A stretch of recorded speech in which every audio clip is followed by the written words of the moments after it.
किसी बड़े क्लासरूम में। इसी बात पर मैं अपनी बात खत्म करता हूँ। अस्सलाम।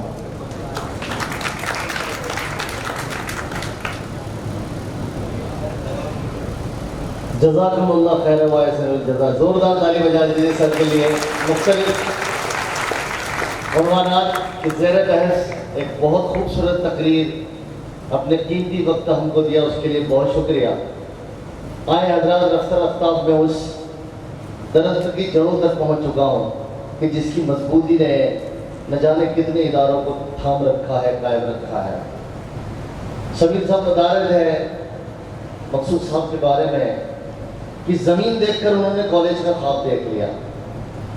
जब तक कि दूरंदेशी नहीं होगी आप कुछ नहीं कर सकते। आप जानते हैं जब कोई मकसद के तहत कोई काम किया जाता है तो तारीफ से ज्यादा करता है जब कोई अंगुश नमाई करता है, जब कोई बुरा भला कहता है और कोई मकसूद साहब से आकर पूछे कि सर वो बंदा तो आपकी मजम्मत करता है, तो मकसूद गोरी उस शख्सियत का नाम जो यूं कहता है कि नेकियां कम पड़ रही थी नामाए अमाल में, शुक्र है कि दुश्मनों की गालियां काम आ गई। या यूं कहे कि जमीन को देखकर जब वो बंदे से कहा जाए कि सर आप इतनी ऊंची इमारत की बात कर रहे हैं जबकि वसाइल आपके पास कुछ भी नहीं, तो फिर आप अर्ज करते हैं कि मैं लगाऊं पेड़ बस इतनी मेरी औकात है और इसमें फल लगाने वाली तेरी जात है।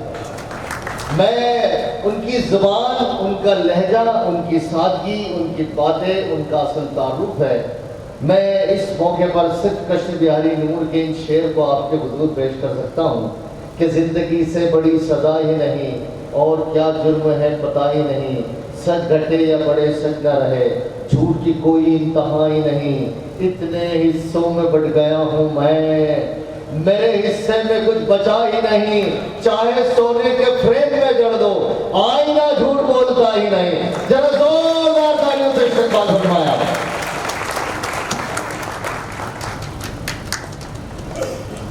अस्सलाम वालेकुम व रहमतुल्लाहि व बरकातहू। एक बार मेरे नबी करीम सल्लल्लाहु अलैहि वसल्लम के ऊपर दुरूद शरीफ का नजराना भेज दें। सल्लल्लाहु अला मोहम्मद व अला आले मोहम्मद, सलातो व सलाम अलैका या रसूल अल्लाह या नबी अल्लाह या हबीब अल्लाह। जिस महफिल में नबी करीम के ऊपर आगे पीछे दुरूद शरीफ पढ़ ली जाए तो जमानत है उसके कामयाबी की। अल्हम्दुलिल्लाह। जो लोग जानते हैं मुझे वो जानते हैं। मैं सबसे पहले मैं अपनी बात करूं। मैं तीन चीज़ों के ऊपर बात करने की नीयत से हाजिर हुआ हूं। एक तो क्या अल्लाह भी अल्लाह है, पढ़े लिखों की महफिल है और मैं 10वीं पास इस डाइस पे खड़ा हूँ। वो करीम भी ऐसा करीम है जिसे चाहे ऐसे इज्जतदारों के बीच के अंदर बिठा ले, बड़ा करम है उसका।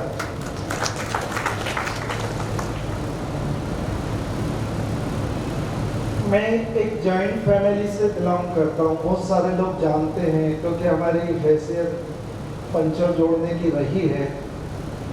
और ख़ास करके ये बड़वानी और इस खित्ते से मोहब्बत ज़्यादा इसलिए भी है कि मेरी माँ धामनोद की थी।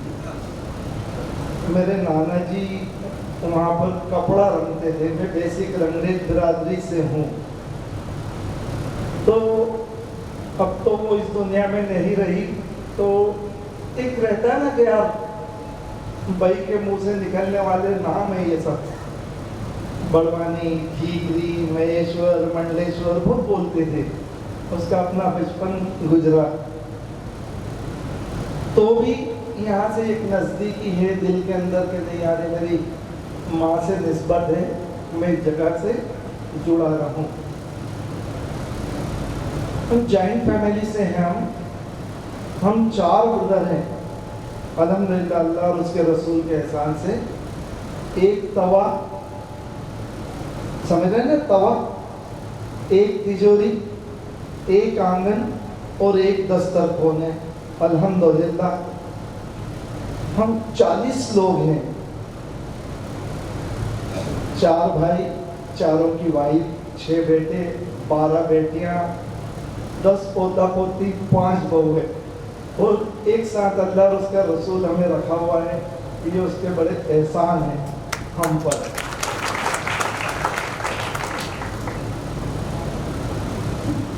पंचर जोड़ते जोड़ते जिस मोहल्ले में हमारी पैदाइश हुई वो कपड़े का मोहल्ला सांठा बाजार। तो ये जो भाई बैठा है इकबाल, इसी ने कपड़े का ठेला लगाया था।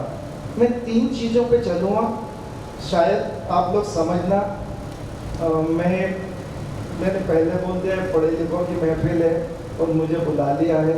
अब मेरे जो जज्बात हैं वो मैं आपके सामने शेयर करता हूँ। एक फैमिली पे बात करूँगा, एक बिजनेस पे बात करूँगा, और एक मैं नहीं पढ़ा जिसके मेरे को नुकसानात हुए उस पर मैं बात करूँगा। इकबाल को वालिद साहब ने 3000 रुपये उधार दिलवा दिए थे। एक मोहनलाल जी जैन हमारे मोहल्ले में पास में रहते थे, उनसे 3000 रुपये दिलवाए थे। इसने एक ठेला लगाया था। जब इसने 10,000 रुपये कमा लिए थे 1 साल में, फिर मैं इसके साथ शरीक हो गया। फिर लोग आते गए, कारोबार बनता चला गया अल्हम्दुलिल्लाह। ये बात है 1975 4 मार्च की। अभी ये गोल्डन जुबली चल रहा है हमारा। ये 50वीं सालगिरह हम 4 मार्च 1925 को मनाएंगे, अल्लाह और उसके रसूल ने चाहा तो। एक जॉइंट फैमिली, मेरे वालिद का इंतकाल हुए करीब 30-35 साल हो गए हैं। 93-92 के अंदर उनका इंतकाल हो गया था। बगैर कमांडर के घर कैसे चलेगा? एक बाप की जरूरत थी, मुझे उस सीट पे बिठा दिया गया कि भाई कोई तो अमीर बने, घर कैसे चलेगा। उस सीट पे मैं बैठा, जितना मुझे याद था कोशिश करी। मेरे मोबाइल में भी, मोबाइल में क्या, मुझे टाइम का एहसास नहीं रहेगा, सब लोग बोर हो जाएंगे। प्लीज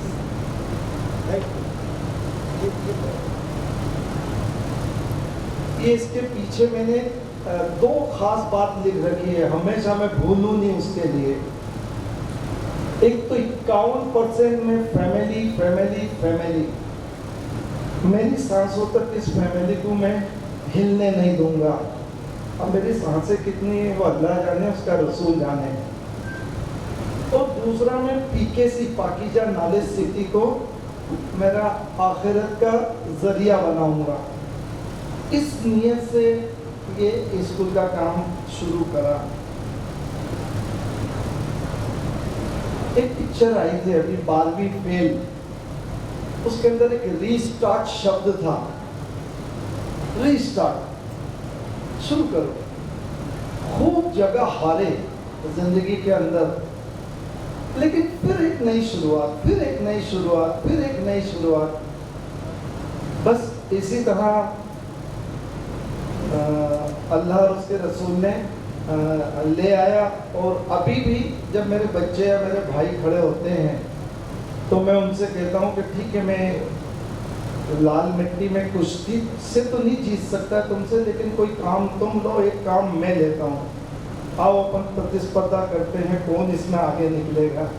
एक स्वस्थ प्रतिस्पर्धा घर के अंदर है, जिसके अंदर सब लोग भाई बच्चे कामों के अंदर लगे हुए हैं। सबको अलग अलग काम दे दिया, क्योंकि अपन बीइंग मुस्लिम काम कम और लड़ते ज़्यादा हैं।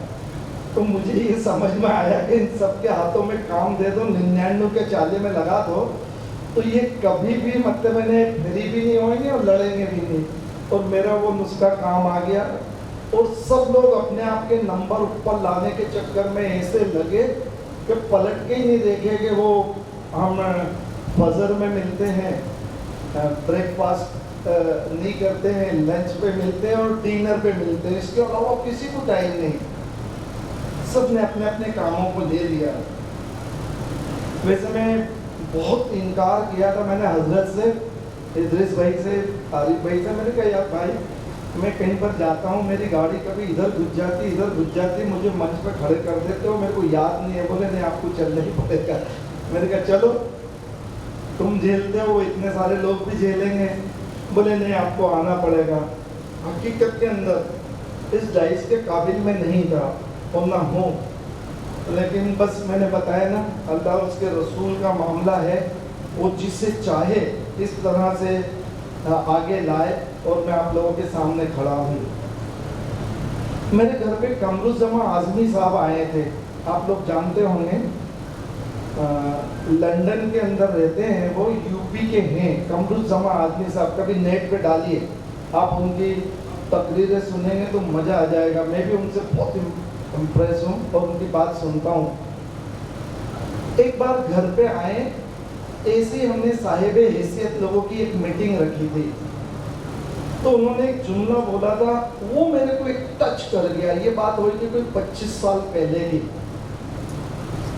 उन्होंने कहा उस तकरीर में कि हमारे बुजुर्गों ने 500-600 साल इस मुल्क के ऊपर राज करा, एक छत्र राज करा, कोई नहीं था उनके सामने। उन्होंने ताजमहल बनाए, उन्होंने कुतुब मीनार बनाई, उन्होंने लाल किले बनाए, सब बनाए। अगर 25-50 यूनिवर्सिटियां बना के चले जाते तो आज हमारी कौम के हालात कुछ और होते। बस अल्लाह रसूल जाने, ऐसा लगा कि जैसे हजरत बहुत अच्छी और मन की बात कर रहे हैं। जब भी से ऐसा मन करता था मैं कुछ करूं, कुछ करूं, कुछ करूं। क्या हो पाया क्या नहीं हो पाया अल्लाह जाने, लेकिन निरंतर कोशिश, निरंतर कोशिश, ईमानदार कोशिश, पॉजिटिव कोशिश, जोड़ने वाली कोशिश अगर आप करते हो तो अल्लाह की मदद आती ही है। अभी आपके यहाँ बड़वानी में कहीं भी कोई साइकिल के पंचर जोड़ने वाले की एक दुकान के ऊपर खड़ा हुआ मकसूद और उसके वालिद है, ये ख्याल करो आप, इस डाइस पे आपके बात करने का ये बन गया, कैसे हुआ क्या ये? एक ईमानदार कोशिश, एक जुनून, एक पागलपन। मैं हमेशा जब मेरे सामने कोई नए बच्चे आते हैं या कोई काम करने के लिए आते हैं तो मैंने बोला तेरे में जज्बा है? तो बोलता बहुत है। तो मैंने कहा मेरे सामने तो नहीं, एक कांच की टेबल पे बैठना,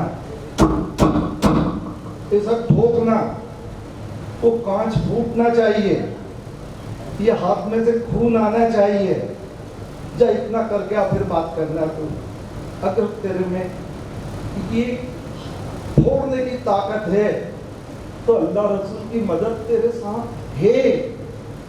अभी तेरे साथ ऐसे एक इतना सा भी समीर बता रहे थे, एक दाना होता है जमीन में गिरता है, कैसी कुदरत मदद करती है उसकी। रात में शबनम आती है और कहती है घबराना मत, मैं कल फिर आऊंगी, सूरज आएगा तेरे को तपाने के लिए, मैं हूं ना, मैं फिर शाम में आऊंगी। जाऊं, फिर सूरज आता है, फिर उसे तपाता है। वो हवाएं आती है, वो उससे बोलती है घबराना मत, कपोल है, इतनी सी कपोल है। ये अल्लाह की मददें हैं जिससे वो कपोल 100 साल का पेड़ बनता है। होता है ना, अपन देखते ही है रात दिन। अल्लाह की मदद उन्हीं लोगों के साथ के अंदर आएगी जो खुद करना चाहते हैं। मैं वैसे आपके बड़वानी के जो लोग काम कर रहे हैं उनकी तारीफ करूँगा। मेरी जो टीम है ये AWC के लोग, ये आपके यहीं से सीख कर गए कि गवर्नमेंट की स्कीमों के कैसे फायदे लिए जाते हैं। अल्हम्दुलिल्लाह बड़वानी सजी का इतनी सी जगह, लेकिन आप पूरे इस काम को आगे बढ़ाएं, हर जगह ये दीजिए। हमारा टैक्स का पैसा है, कोई गवर्नमेंट हमें हराम में नहीं दे रही है, हमसे हर जगह वसूला जा रहा है। एक मोबाइल का हम चार्ज कराते हैं उसमें टैक्स जा रहा है, हम उसके पैसे दे रहे हैं, वो हमें मिल रहे हैं, ये पैसे कोई वो नहीं है। तो इस तरह के हमारे को कामों के अंदर आगे मैंने अभी सुना कि इतने काम सदर साहब बता रहे थे, तो अल्हम्दुलिल्लाह अल्हम्दुलिल्लाह। सबसे पहले तो अल्लाह और उसके रसूल का करम है इनके ऊपर कि जोड़ने वाले काम कर रहे हैं। 72 तंजीमों को एक साथ लेकर आए हैं। और मैंने बोला कि बाबा ये करते थकते नहीं हो तुम? बोले नहीं नहीं, सब ऐसे जुड़ते जाते हैं। अल्हम्दुलिल्लाह, ये मुबारकबाद है इन्हें। एक अभी तक हम लोग लेने वाले बने हुए हैं। जरा हम और समाजों की बात करें, उसको हमने दिया क्या, जरा मैं आप लोगों से पूछूं। हम लेने वाले बने हुए हैं, ये क्या हो रहा है, हमें गैरत क्यों नहीं आ रही है। अदरवाइज मत लेना, बड़े बुजुर्ग भी बैठे हुए मेरे अल्फाज कहीं होंगे तो मैं आखिर में फिर कान पकड़ के माफी मांग लूंगा। हमें गैरत क्यों नहीं आ रही है, हम देने वाले क्यों नहीं बन सकते हैं। देखो, जिस समाज के अंदर आप बराबरी से बैठना चाहते हो, खाली लेने वाले बनोगे तो तुम्हारा अच्छा दोस्त भी होगा, तुम्हारे सामने शायद नहीं बोले, तुम्हारे जाते के साथ बोलेगा यार इसे शर्म ही नहीं आती यार। प्लीज यार, अच्छे नौजवान बच्चे भी बैठे हैं, पढ़े लिखे लोग बैठे हैं, लेने वाले मत बनो यार। गैरत लाना पड़ेगी, गैरत लाना पड़ेगी, हमें देने वाला बनना है। मेरे पास एक सदर साहब आए, बोले कि 4 एकड़ जगह ली। मैंने कहा सदर साहब, स्कूल 1 साल बाद शुरू करना, इसे कम से कम 10 एकड़ जगह करो। देखो मेरा बोल है ना, तुम कल याद करोगे। बोले हाँ, हम 1-2 एकड़ और कर लेंगे, ये कर लेंगे, जितनी भी वो होगी। हजरत ने बोला मेरे को, देखिए आपके बहुत सारे लोग यहाँ बैठे होंगे, 10, 20, 30 एकड़ जमीन वाले बहुत सारे होंगे, मैं हाथ में उठवाता हूँ, नहीं तो अभी बहुत मिल जाएंगे। अरे यार क्या हो रहा है, बिना काम की जमीनें पटक रखी 10-10, 20-20 एकड़ की। अरे एक जमीन इनके साथ शरीक हो जाओ, तुम दान मत करो, चंदा मत दो, एक 10 एकड़ की जमीन खुद के वालिद के नाम से करो, उसके ऊपर काम शुरू करवा दो। सारी जिंदगी आप भी मतलब उसका फायदा उठाएंगे, आपके वालिदैन भी उठाएंगे। लेकिन अभी ये बहुत बड़ी बात हो जाएगी। तो अभी तो जो एक स्कूल लाने का इन्होंने प्रोग्राम करा है, मेरी आपसे रिक्वेस्ट है, अभी मतलब मैंने सूरज अभी उगा है क्या, अभी तक एक स्कूल नहीं आया क्या यहाँ पे, क्यों नहीं आया। हम सब सो रहे थे, हम बोल रहे थे वो भी तो नहीं कर रहा है। अच्छा आप भी नहीं करेंगे, वेरी गुड। अरे यार बस करो यार, जब अपन सुलाए जाएंगे ना दही मीटर में लपेट के, उस बंदे अपने को अपना देना है, उनने नहीं दिया वो जवाब देगा, अपने को तो अपना देना है। इसे अल्लाह और उसके रसूल को राजी करने के लिए आप ऐसे कामों में जल्दी निकलो। तुम्हारी बच्चियां मुर्तद हो रही है, तुम्हें शर्म नहीं आ रही है। प्लीज यार, बहुत हो गया, बहुत हो गया, बदल दो यार। एक बार 10 साल का एक टारगेट लो। अभी मैं आप लोगों से पूछूं 2-5 साल का टारगेट बताओ। वैसे तो अल्लाह रसूल के एहसान से आपने जमीन ली और एक स्कूल ला रहे हो, आपके पास कुछ तो टारगेट है। वरना आप सिख समाज को देखो,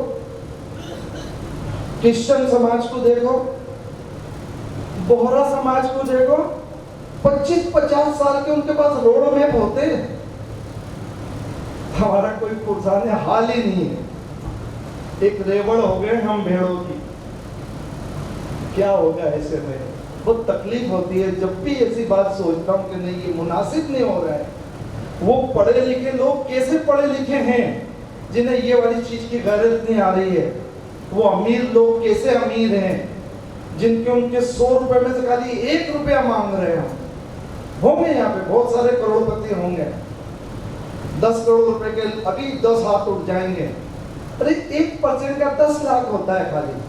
अभी स्कूल शुरू हो जाएगा, अभी 1% भी अगर आप लोग देने के लिए तैयार नहीं हो तो रोना बंद कर दो। जो तुम्हारे साथ हो रहा है तुम इसी के काबिल हो। उदाहरण समझो, मैं कहीं जाता हूँ तो मैं बाद में मेरे को बहुत पछतावा भी होता है कि यार तेरे को क्या ऐसी पड़ी रहती है। फिर मेरा आता है कि यार मेरे अपने हैं, इनके सामने अगर नहीं बोलूंगा तो बोलूंगा किससे सामने। कोई एक तो ही अगर उठ के इस भाई के पास आ जाएंगे कि यार हम तेरे साथ है यार, तो बोल क्या करना है। ऐसे लोगों को खाली हौसला लगता है, काम तो कर ही रहे हैं ये लोग, हौसला चाहिए। और उसके साथ अगर थोड़ी सी तवज्जो कर दो, जो बहुत खराब चीज है जिसे पैसा कहते हैं, तो मैं भाई को भाई के साथ नहीं रहने देता है, इसे पैसा कहते हैं। खराब चीज़ है, बहुत अच्छी नहीं है, ये होना चाहिए, सम्मानजनक हो बहुत है, पर अगर अल्लाह बहुत दे तो बहुत काम करो, बड़ा अजर है इसका। तो बस अपन लेने वाले बने हुए, इसे देने वाले बने। अभी हाल जो स्कूल है बहुत छोटे से शुरुआत करी है, 10वां साल कंप्लीट हुआ है, छोटे छोटे से स्कूल करके इस साल इंशाअल्लाह अल्लाह और उसके रसूल ने चाहा तो हमारे पाकीज़ा ग्रुप के 5000 बच्चों के स्कूल हो जाएंगे हज़रत इंशाअल्लाह ताला। और बहुत पॉजिटिव सोच है, बहुत मेरे को है ना, कल 2 बच्चे मेरे स्कूल से निकालने के लिए आए, एक साहब, बहुत हिम्मत रखना पड़ती है। अब तो वैसे इतने घायल कर दिया है कि अब मतलब ये आता कि इतना जख्म तो है ही, अब इससे बड़ा आएगा तो तकलीफ होगी, अब नहीं होती है। उन्होंने बोला दोनों बेटियों को ले जाएंगे। मेरे यहाँ की पढ़ाई थोड़ी कमज़ोर हो गई थी इस साल, मैंने कहा कहाँ ले जाओगे? बोले IPS में ले जाएंगे।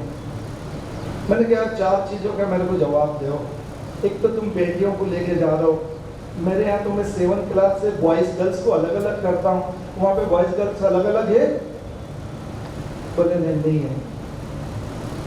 मैंने कहा आज का वातावरण जो कहता है वो आप ये फैसला ले रहे हो, मैं कमज़ोर हूँ, एक्सेप्ट करता हूँ, मुझे माफ़ी मांगने में कभी शर्म नहीं आती, अल्लाह रसूल जानता है।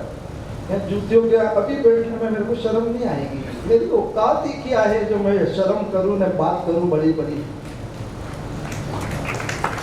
मैंने बोला तीसरा, वहां पे जब वो प्रेयर होएगी उस प्रेयर में क्या करोगे बच्चे के? जवाब नहीं था। ये मैं आप लोगों से भी कह रहा हूँ कि आपके भी बच्चे सब फेस कर रहे होंगे, लेकिन आप लोगों ने आंख नीच ली, क्यों दे हम? अरे यार ऐसा मत करो यार, दे दो यार, दे दो यार, दे दो यार। अभी मैं समीर से बात कर रहा था। अच्छा, मैं समीर इसलिए बोलता हूँ, बहुत बड़ा आदमी है वो, लेकिन मेरे को 8-1 साल पहले नागपुर में एक मंच पे मिल गया था, मेरे को नहीं मालूम इतना बड़ा आदमी मेरे पास में बैठा हुआ है। तो उससे जब बात हुई तो ये इतना अच्छा फ्रेंडली हो गया, और फिर मैंने इससे बोला यार समीर आप मिल के कुछ करें। तो ये भी पागल आदमी है, मुझे मालूम नहीं था। ये बड़वानी वालों ने पहली बार मेरे को बोला कि ये बुलवाना है, तो मैंने बोला समीर पैसे वैसे कितने लेता रहे, तूने मुझे कभी बताया ही नहीं। तो बोला भाई जो लोग मेरी टिकट दे देते आने जाने की, नहीं तो टिकट भी मैं देता हूँ, मैं पैसे नहीं लेता हूँ यार। ये मेरे को अभी मालूम पड़ा, कसम खुदा की मुझे नहीं मालूम था। नहीं पूछा, मोहब्बत है, दोस्ती है, अच्छा है, अल्लाह कामयाब करे। कोई भी मोमिन जब आगे बढ़ता हुआ दिखता है तो बड़ी खुशी होती है ना, वो मुझे भी खुशी थी, नहीं पूछा। तो ऐसा बंदा है, वो पागल हो रहा है, पागल हो रहा है, पागल हो रहा है। ये अगर कहीं पर सर्विस करे 1 करोड़ रुपए से कम इसे नहीं मिले, कसम खुदा की कमा रहा हूं मैं। क्योंकि एक IIT का एक आदमी मैंने अभी मेरे साथ में रखा, आता सर, बहुत अच्छा आदमी है, वो जब मेरे सामने आके बैठा, मेरे आंसुओं में वो भी बह गया। मैंने बोला तू मेरे साथ क्यों आ रहा है? बोले सर मैं 50 से 1 करोड़ रुपए का आदमी हूँ, लेकिन आपका जो ये प्लान दिख रहा है ना, यहाँ लग रहा है जैसे मेरी दुनिया और आखिरत 2 ही दिख रही मेरे को, मैं यही रहूंगा। मैंने कहा देख मैं तो सर फोड़ रहा हूँ, तू क्यों फोड़ने आ रहा है? लेकिन वो भी जिद्दी था, आ गया वो, और आ गया और मेरे साथ है। उससे पता लगा कि पढ़े लिखे लोग मतलब करोड़ों वाले हैं ये। अभी मैं इससे रास्ते में पूछ रहा था तेरा खर्चा वर्चा कितना आता है? मैं यहाँ पे शर्म आएगी मेरे को बताते हुए, हमारी एक्चुअल में कौम के हीरो की ऐसे हालातें कर देते हैं हम लोग। खुदा के लिए जो काम करने निकले हैं उनकी कदर करो, इज्जत करो, उनकी हौसला अफजाई करो, उन्हें दावतें दो, उन्हें पैसे दो। तुम्हारे पास ये देने का नहीं हो तो उनके साथ बैठ के चाय पी लो, उनकी हौसला दो कि बहुत अच्छा काम कर रहा हो। सच में इतनी सी एक आपके बोले हुए बोल की उनके लिए फिर 6 महीने के लिए ताकत मिल जाती है कि नहीं यार मैं एक अच्छा काम कर रहा हूँ। तो प्लीज़ इन लोगों की ये कोशिश करें। मैं बड़े बड़े इदारे देखने बहुत गया, जिसमें मैं कुछ बताऊं, मरकज केरला, एक बार सर्च करिए इन सारे नाम जो मैं बोल रहा हूँ, मैं इनसे बहुत नज़दीक जुड़ा हुआ हूँ। इसमें लॉ का जो हम मैंने कोर्स लाए वो मरकज केरला के ही लाए हैं। 36 साल पहले अबू बकर साहब ने एक 7-8 बच्चे यतीम बच्चों से शुरू करा था, आज 50,000 बच्चों का कैंपस देख के आता हूँ मैं। तो मैं कहता हूँ सलाम शेख साहब, आज 84 साल के अभी भी दर्स देते हैं। एक तो ये हजरत एक और बात है, 60 साल के होते हैं रिटायर हो जाते हैं और वो आके बोलते हैं मैं रिटायर हो गया। ये क्या होता है रिटायर? तो अल्लाह के रसूल के कोई कंसेप्ट में रिटायर शब्द है क्या? अरे तुम मरने वाले हो, उसके 10 मिनट का टाइम मिल जाए, एक पौधा लगा जाओ। क्या बात है ये? क्या हो गया कौम को? ठीक है हम ये दुनिया के साथ दौड़ने के लिए निकले थे, लेकिन हम ऐसे हो गए कि हम दुनिया वाले ही हो गए। अरे आपके पास इतना बड़ा एक्सपीरियंस हो गया, बाहर निकलो, कॉलोनी के बच्चों को बुलाओ, बैठो कि देख बेटा मैंने इतनी सकड़ी गलियों से निकला था, तू ये वाला धोखा मत खाना, मैं तेरे को पैसे तो नहीं दे सकता हूँ, मेरी राय है तू ये चीज ध्यान रख लेना, मशवरा देना भी सदका है। ये उलमा लोग बैठे, पूछिए इनसे, मुस्कुरा के बात कर लेना सदका है।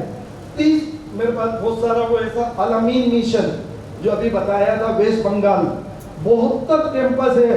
ऐसा सादा सा आदमी है जिनका नाम है नूरुल इस्लाम साहब, 500 से 700 बच्चे नीट के हर साल निकालते हैं हजरत।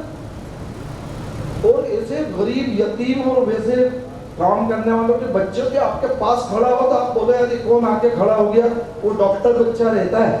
एक और सुन लें आप, 30% मुस्लिम आबादी है वेस्ट बंगाल की, जिसमें 33% मेडिकल कॉलेज के अंदर गवर्नमेंट कॉलेजों में मुस्लिम बच्चे डॉक्टर बनते हैं। 30% है, उसमें 33% जा रहे हैं। अरे यार बीड़ा नहीं उठाओगे ना तो इंतजार करते रहो, उसे गाली बको, उसे गाली बको, वो नहीं करता है, वो हमें नहीं आगे निकलने दे रहे। अच्छा तुम खुद घर से निकले? देखो ये बद्दुआ देते रहोगे ना घर में बैठे बैठे, कोई अल्लाह की मदद नहीं आने वाली है। अल्लाह की मदद उन्हीं के साथ आएगी। अल्लाह देखता ही नहीं ना ये हिंदू ना मुसलमान ना सिख ना ईसाई, ये तो दुनिया में ऐसी बने जो काम करेगा उसे दूंगा। आप काम करते नहीं है और उम्मीद रखते हैं, प्लीज ये नहीं है। अलबरका एक बहुत अच्छा अलीगढ़ के अंदर ये है, 21 टावर हैं, खानकाही लोग हैं, मरहरा शरीफ वाले। क्या उन्होंने हजरत काम करा है? कभी जाके देखिए ऐसे इदारों को, आपका दिल खुश हो जाएगा। आजम कैंपस, इनामदार साहब, पूना, 25 एकड़ के अंदर जो उन्होंने काम करा है। तो लोगों ने काम करे, मायूस मत होइए कि आप नहीं कर सकते हैं, शासन साथ नहीं देगा, प्रशासन हमें तकलीफ देगा, वो ग्रुप हमें तकलीफ देगा, कोई नहीं देगा। काम करने निकल जाओ, तो तकलीफ तो आज भी आ रही है, नहीं करने निकले तो क्या बहुत सुखी हो? तकलीफ तो है। तो अपन ऐसा करके अगर करेंगे, और ये जो मैंने इदारों के नाम लिए, ऐसे कम से कम 100 इदारे चाहिए, 100, अगर कौम को कुछ बदलना है तो। और ऐसा नहीं है, मैं अभी आज बुरहानपुर की बात बताऊं, बुरहानपुर के अंदर एक माइक्रो विजन करके एक स्कूल है, जरा आप उसका नाम देखिएगा, जरा खोलिए उसे, प्राइवेट है उस बंदे का, लेकिन क्या कमाल कर रहा है यार। पॉजिटिव लोगों की हिस्ट्री पढ़िए, उनको जाके आंखों से देखिए और उसके बाद खुद अहद करिए कि हम इसमें से कुछ करेंगे। और पढ़ने के बाद सब जरूरी नहीं तुम डॉक्टर बनो, IAS बनो, इंजीनियर बनो, जैसे अभी बोल रहे थे ना समीर मेरे लिए, ये तो मेरे ऊपर स्पेशल रहमत अल्लाह और उसके रसूल के आगे कि मैं इस मंच और डाइस के लायक होके खड़ा हो गया, वरना मेरे नबी करीम ने फरमाया 10 में से 9 रहमतें बरकतें बिजनेस में दी अल्लाह ने। मेरे सरकार बिजनेस करते थे, बिजनेस से शुरू करो, मत शर्माओ। अगर ये मेरा भाई वो 3000 रुपए का ठेला लगाने से उस रोज शर्मा जाता, उस रोज भी मेरे घर के हालात ऐसे थे, घर की छत थी, 50, 60, 70 रुपए का सेल हो जाता था रिटेल का वहां पे साइकिल की दुकान में। अगर ये उस रोज शर्मा जाता, आज मैं यहाँ खड़ा होता, केले का ठेला लगा लो, शुरू करो, लेकिन टारगेट इतना बड़ा रखो कि मैं कल वहां पहुंचूंगा इंशाल्लाह। इंशाल्लाह अल्लाह रसूल की खूब मदद आएगी और आप लोग इंशाल्लाह आगे बढ़ेंगे। ये अभी ने बता ही दिया, एक मैं तेबा का इसलिए बता दूं कि तेबा के अंदर हम 35 बच्चे लेते हैं हर साल। इस बार 600 बच्चे हमारे पास लाइन में थे जिस रोज इंटरव्यू हुआ था। हम 7वीं पास बच्चे लेते हैं, 8वीं के अंदर वो दाखिला लेता है, 8 साल में वो आलिम भी बनता है, ग्रेजुएट भी होता है। फिर हम उसे 2 साल पोस्ट ग्रेजुएट करने के लिए कालीकट केरला भेजते हैं। फिर वो पीजी करके आता है, फिर वो एक हाथ में कुरान और एक हाथ में कंप्यूटर लेके जब आपके सामने आएगा, अभी एक कोई मौलाना सीधा आ जाए, अदरवाइज मत लेना, कौम की हालत खराब है, तो मौलाना को बोला ठीक है बैठ जाओ, और अभी कोई एक आके इंग्लिश झाड़ के आपको अभी सही करे तो अभी आप बोलो बैठिए सर, बैठिए सर। अब मेरा मौलाना, मेरा इसलिए बोल रहा हूँ कि ये सेंट्रल इंडिया में पहला दरख्त लगा है जिसके अंदर पोस्ट ग्रेजुएट आलिम बच्चा अब आपके घर पे आएगा तो कंप्यूटर लेकर आएगा, वो आपसे डॉक्टर से बात करेगा, वो आपसे कुरान और हदीस की बात करेगा। मैं जब केरला गया, मैंने कहा हजरत ये आप वकील बना रहे हैं, ये आलिम आदमी है तो झूठ बोलेगा। तो मेरे को हजरत ने क्या बोला, डॉक्टर अब्दुल हकीम साहब उनके साहबजादे हैं, बोले मकसूद मियाँ ये उन जज साहब को समझाएगा कि सर ये नियम कायदों में भी लिखा, और देखो ये कुरान की भी मैं आपको बता रहा हूँ, और हमारे नबी ने भी हदीस में लिखा है, यही तो सच है। बोले जब वो जज को बताएगा 2 कोटेशन देके कि कुरान में भी ऐसा लिखा है, हाँ सर ये रहा देखो ये आयत नंबर ये है, वो इतना प्रभावित होगा कि वो फैसला आपके हक में करेगा, क्योंकि एक सच्चा आदमी बोल रहा है तो वो क्यों नहीं होगा। थोड़ा सा वसी माइंड करके इसके अंदर आगे आई है, और कोशिश करिए, इसके लिए कुर्बानियाँ भी देना पड़ेगी। मैं खाली यहाँ बताने के लिए नहीं आया हूँ कि मैं ये करता हूँ, एक तो इन लोगों ने इतनी तारीफ कर दी, जबकि मैं बोल रहा हूँ एक MP के अंदर अपन MP के लोग बैठे क्या क्या कर लिया, जरा बैठ के लिस्ट तो बनाओ। जो संस्थाएं बनती है वो आपस के अंदर मैं ये बनूंगा ये बनूंगा ये बनूंगा करके खत्म हो जाती है। अरे तू करने आया क्या, अल्लाह रसूल को यहाँ पे बात बताने के लिए आया है। 786 रुपए के अंदर कैंपस दे रखा नीट वालों को, 3 साल से हैं, और उनसे मेरा JV है। मेरे को खाली मेरी कौम के बच्चियां निकलना, पागलपन है, बस यहाँ से बच्चे निकलना चाहिए। 786 के अंदर कैंपस दे रखा है, जिसमें अभी 1.5 लाख स्क्वायर फीट कंस्ट्रक्शन अल्लाह के एहसान से उसके अंदर हो गया है। टोटल 3.5 लाख फुट होगा। आप लोग दुआ करें कि अल्लाह मेरे हयाती में मैं उस चीज को ऐसा होता हुआ देख लूं। ये समीर ही गया था वहां पे, मेरा बड़ा बेटा तो रोया था, बोले पापा ये पहाड़ी में कहाँ जा रहा हो। मैंने कहा बेटा मेरे पास अगर बड़ी जगह नहीं होगी ना तो मैं मेरी प्रिंट नहीं बना पाऊंगा, मुझे क्या करना है। बड़ी वसी सोच रखो, कभी केरला जाओ, उनकी नॉलेज सिटी देखकर आओ, 125 एकड़ के अंदर उन्होंने बनाई है। बाहर निकलो, घूमने जाते हो ना, इस बहाने ऐसी ट्रिप बनाओ, कह रही अच्छा इदारा है, मैं एक रोज इसके अंदर देऊंगा और घूम भी आऊंगा। जब तक निकलोगे नहीं, देखोगे नहीं, तुम्हारी ये सारी चीजें वसी नहीं होगी, और उसके अंदर वो होगा। एक वो दुष्यंत कुमार का एक शेर है, कौन कहता है आसमां में सुराख हो नहीं सकता। सुना होगा आप लोगों ने, कौन कहता है आसमां में सुराख हो नहीं सकता। जरा पत्थर तो तबीयत से उछालो यारों, कहाँ है आप पत्थर मारने के लिए। मेरी माँ बोलती थी, तुम्हारे धामनों की थी, वो तो चली गई। माँ, एक बच्चा अपनी माँ से बोलता माँ माखी दो मक्खी आ गई उस पे, और माँ मैं तो अकेला था, 2 मक्खी भगाता कैसे। हमारे ये हाल हो गए। प्लीज इसे मतलब बदलें, बी पॉजिटिव, अखलाक के साथ अल्लाह और उसके रसूल को राजी करने के लिए काम करें। रेड कारपेट की उम्मीद नहीं करें कि कोई तुम्हारे लिए बिछाएगा। तोहमतें आ सकती है, कोई नहीं आएगा, लेकिन अगर तुमने रब और उसके नबी को राजी कर लिया तो तुम्हारी सच्ची जीत ही इसी के अंदर होगी कि तुमने उसे राजी कर लिया। कोई तारीफ की उम्मीद नहीं रखे कि कोई तुम्हारे लिए यहाँ पर आएगा। और ये हमारी बेटियां, मेरे घर के अंदर बहुत सारी बेटियां, 12 बेटियां हैं। हमने इनकी तरफ तो बड़ी तवज्जो कम कर दी। देखो उनको जब दावा गया तो वो निखर गए। तो रिया भी बता रहे थे समीर के हमारे बेटे पीछे रह गए, बेटियां आगे निकल गई। हमें इनके ऊपर भी बहुत सारी तवज्जो देना है। किसी भी तरह से हम खुद जितने अल्लाह रसूल हमारे को कर दे, उस पैसे में से एक अंश अलग रखने लग जाओ, एक अंश अलग रखने लग जाओ। किसी को बताने की जरूरत नहीं है।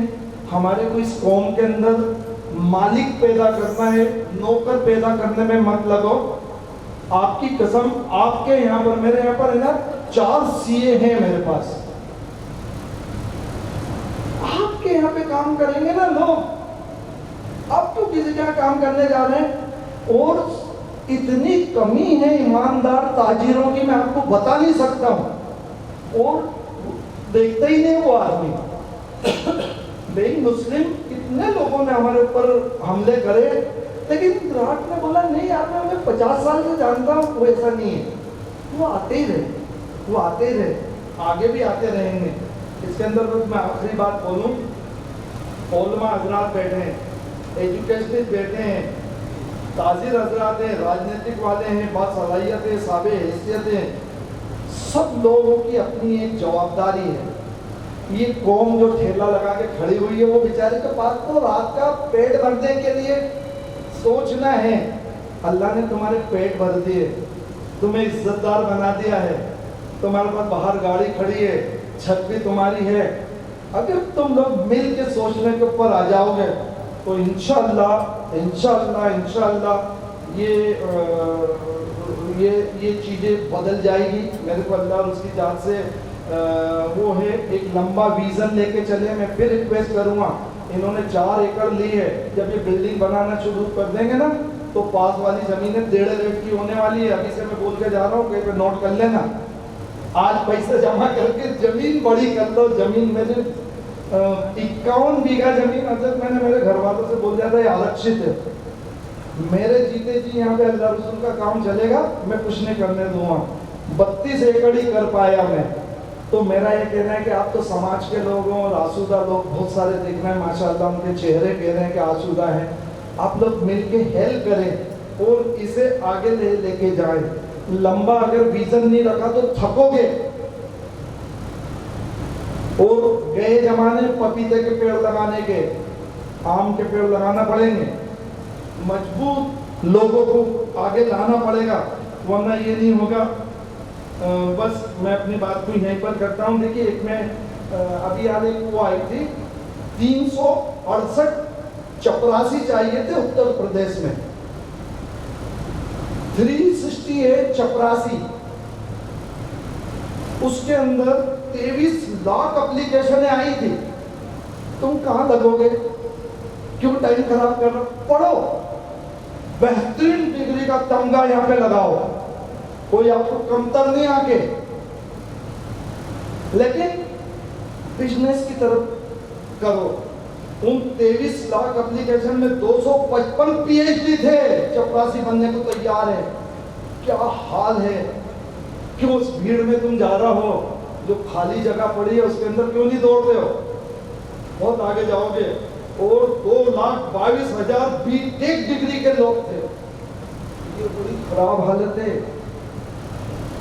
ये एक ऐसा झुंझुना है जिसे तुम कभी कर भी नहीं पाओगे। और ये एक यूएसपी होना चाहिए कि जिंदगी के साथ भी, मोमिन के लिए तो है तो ये वो बीमे वालों का कोटेशन कि जिंदगी के साथ भी, जिंदगी के बाद भी। लेकिन आपका करा हुआ तो हकीकत में वो तो कुछ और कहने के लिए बात कर रहे हैं। मेरी बात ऑलमोस्ट हो गई। मैं बस यहीं पे अपनी बात करूं ख़त्म के हार जाएंगे, फेल हो जाएंगे, लोग क्या कहेंगे, ये डर निकाल दो, ये डर निकाल दो। अल्लाह मेहनत करने वालों के इतने साथ है। मैं आज भी अल्लाह जानता है कि मैं भाई बच्चों से बोलता हूँ कि मेरे को आज भी कोई काम दो, अगर छोड़ के नहीं आऊँ तो, अगर अल्लाह ने मेरा सांसों का साथ छोड़ दिया तो अलग बात है, हारा हुआ कहलाऊंगा, नहीं तो मैं हारूंगा नहीं। तुम लाओ कोई काम। ऐसा जज्बा लेकर आ जाओ मेरे भाइयों में। और क्या बोलूं, ये आप दो बहाने और हैं मेरे। मेरा अच्छा कारोबार हो जाए, मेरा अच्छा बंगला हो जाए, मेरी बड़ी बड़ी कारें घर के सामने हो जाए, मेरा बैंक बैलेंस हो जाए, मेरे बच्चे अच्छे स्कूल में चले जाएं, एक्स्ट्रा जमीन जायदाद हो जाए, ज्वेलरी हो जाए, ब्रांडेड फर्नीचर आ जाए, अगर ये सबसे तुम्हारा पेट भरा गया हो तो खुदा के लिए अब आ जाओ बाहर। अब एक काम ले लो कि एक घर का भी अगर बच्चा मतलब अगर अनपढ़ रहा, कल जवाब देना भारी पड़ेगा, कल जवाब देना भारी पड़ेगा। आखिरी शेयर के साथ मैं ख़त्म कर रहा हूँ। सबसे पहले मैं माफ़ी मांग लूँ, मेरी गाड़ी इधर उधर जाती है, अनाप शनाप कुछ मेरे से निकला हो तो मुझे माफ़ करना। शायर कहता है, ए तुंदी उकाब, तुंदी उकाब एक परिंदा है जो ऊंचा होता है। ए तुंदी उकाब न डर तो हवाए मुखालिफ से। एक तो शायर साहब बैठे हैं, उनके सामने कुछ बोलते हुए डर ही लगता है, बाद में करेक्ट कर देना, सबके सामने इज्जत रख लेना भैया। ए तुंदी उकाब न डर तो हवाए मुखालिफ से, ये तो चलती है तुझे और भी ऊंचा उड़ाने के लिए। बहुत बहुत शुक्रिया, सब्र के साथ सुना, सदर साहब का साथ देना। ये स्कूल अगले साल कभी अगर बुलाओगे तो समीर ने बोला हम आएंगे, तो उसके ऊपर कम से कम एक फ्लोर तो तैयार करके रखना कि कम से कम ये लगे कि नहीं यार आप लोगों ने हमारे को बुलाया, नहीं तो हमें ये लगेगा कि यार क्यों टाइम खराब करा इन्होंने अपना भी और मेरा भी। अस्सलाम वालेकुम रहमतुल्लाह।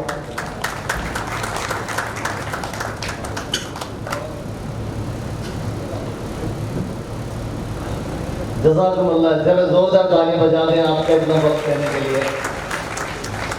तमाम ख़वातीन हज़रात से एक मरतबा में थोड़ी देर के लिए आपसे मुखातिब हूँ, उसके बाद ये हमारा फर्स्ट सेशन खत्म होता है।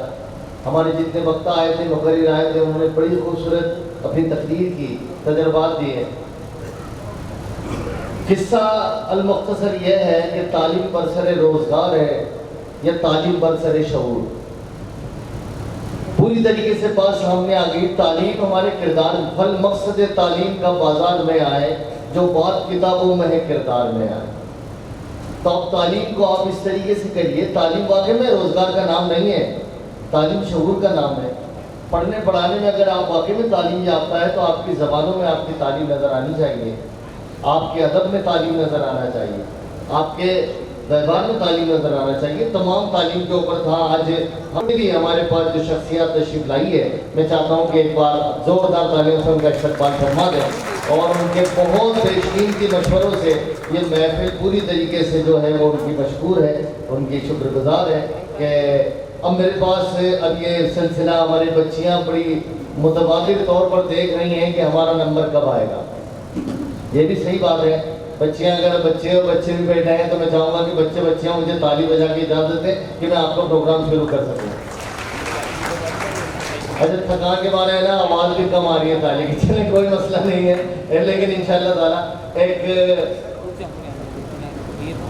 मेरे पास जो लिस्ट है इसमें 2 सेशन है। एक तो वो है कि हम उन शख्सियात के मोतरिफ हों कि जो हमारी कौम व मिल्लत से निकल कर आए, उभरे, उन्होंने दुनिया को बता दिया कि देखो हमारे पास वसाइल की कमी थी, हमारे पास पैसे नहीं थे, हमारे पास आपकी तरह जरिए नहीं थे, लेकिन उनके पास एक हिम्मत थी, हौसला था और उन्होंने कौम व मिल्लत की खिदमत करके अपना एक नाम कमाया है। एक फहरिस्त मेरे पास, मैं माजिद सर से गुजारिश करूँगा कि बराए करम स्टेज पर आए। एक फहरिस्त मेरे पास है और आप जानते हैं कि सबसे बड़ा वो कहते हैं ना रिवायत के मुताबिक कि जो लोग मखलूक की शुक्रगुजारी नहीं करते वो कभी खालिक के शुक्रगुजार नहीं हो सकते। और जिन लोगों ने ये किया है तो हमारी आने वाली नस्लों को भी इससे एक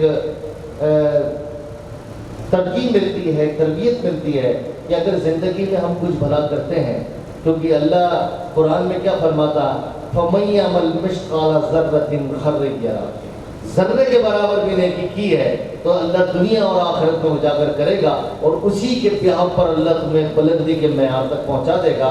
चंद शख्सियात मेरे पास ऐसी मौजूद है कि मैं ये चाहता हूँ कि आप तमाम लोग दिल की गहराइयों से उनका इस्तकबाल करें।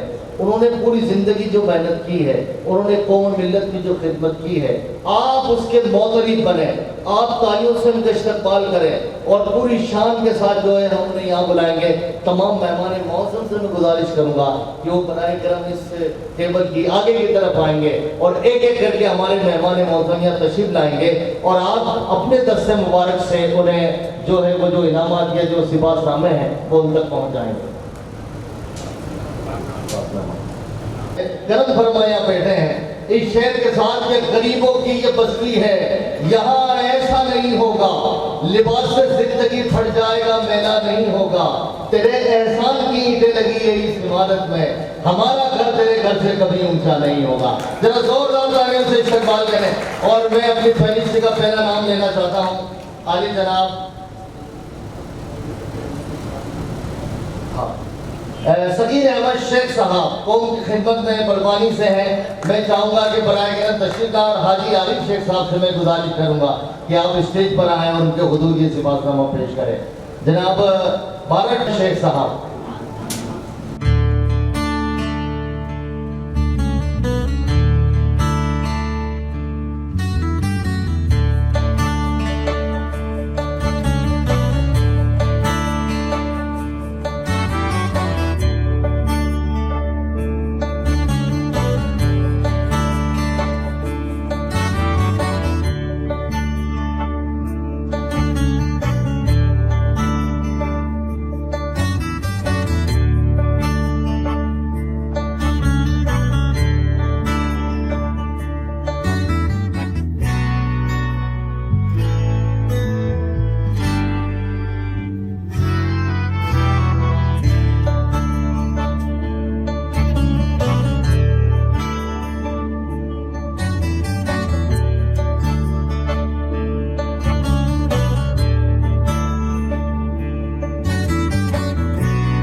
है।